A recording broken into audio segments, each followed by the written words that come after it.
बाबा जी अस्सलाम वालेकुम। बाबा जी की हाल है? से ठीक है माशाल्लाह। और तुहानू देखिया तुसीं बड़ी दूरों आ रहे इदां ही, कित्थे जाना बाबा जी? ते लत्तां नू की मसला? बचपन जी मेरी लत्तां खराब हो गई। बचपन जी खराब हो गई? कोई काम शाम करदे जे कि कोई वेले ही जे? पहले करते सी अच्छा क्लीनर दा। अच्छा ਉਹ ਜਿਹੜੇ ਬੈਗ ਨਹੀਂ ਸੀ ਬਣਾਉਂਦੇ ਕਲੀਨ जी जी। ਉਹ ਕਰਦੇ ਸੀ। ਹੁਣ ਬਾਹਾਂ ਬੂਹਾਂ ਖਰਾਬ ਨੇ ਨਹੀਂ। ਜੇ ਤੁਸੀਂ ਹੁਣ ਘਰੋਂ ਆਂਦੇ ਜੇ? ਆ ਨਾਲ ਹੀ ਕਾਨੂੰਨੀ ਆ ਨਾ ਇੱਥੇ ਮੇਰੇ ਦੋਸਤ ਆ। अच्छा दोस्तां को चले हैं। अच्छा अच्छा गप शप लान ते दसो कि साडे लायक कोई हुक्म है?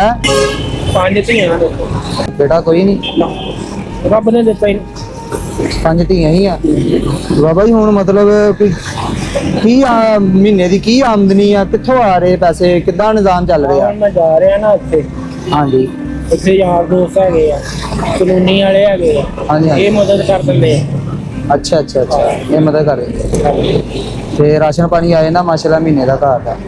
ਰੋਜ਼ ਦੀ ਰੋਜ਼ ਆ ਜਾਂਦਾ। ਰੋਜ਼ ਹੀ ਹੋ ਜਾਂਦਾ। ਲਾ ਫਿਰ ਇਹ ਤਾਂ ਮਾਸ਼ਾਅੱਲਾ ਬੜੀ ਚੰਗੀ ਗੱਲ ਆ। ਸਮਝ ਲਓ ਕਿ ਅੱਜ ਵੀ ਉਹ ਦਿਨ ਆ ਕਿ ਅੱਜ ਵੀ ਅੱਲਾਹ ਪਾਕ ਨੇ ਨਾ ਤੁਹਾਨੂੰ ਵੀ ਰਾਸ਼ਨ ਦੇ ਪੈਸੇ ਭੇਜੇ ਆ। ਠੀਕ ਆ।